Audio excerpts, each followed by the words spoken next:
আসসালামু আলাইকুম রহমতুল্লাহ।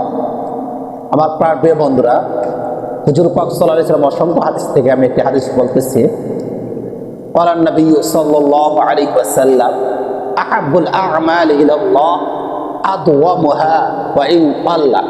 হুজুর পাক সাল্লাল্লাহু আলাইহি ওয়াসাল্লাম ইরশাদ করেন, আল্লাহ তাআলার নিকট সবচেয়ে প্রিয় ওই আমলটি যে আমলটি সর্বদা করা হয়, যদিও আমলটা অল্প হয়।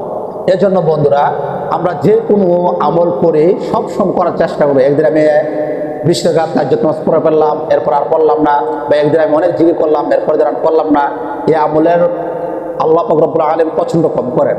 আর যদি আমরা প্রত্যেক দিন নিয়মিত 100 বার সুবহানাল্লাহ বা 33 বার সুবহানাল্লাহ, 33 বার আলহামদুলিল্লাহ, 34 বার আল্লাহু আকবার, এই আমলটা যদি সবসময় করেন বা 5 ওয়াক্ত নামাজের পর করেন, তাহলে আল্লাহ পাক রব্বুল আলামিনের কাছে এই আমলটা সবচেয়ে বেশি প্রিয়। ওই আমলের থেকে একদিন আমি অনেক নামাজ পড়লাম, একদিন অনেক জিকির করলাম, ওই আমলের থেকে।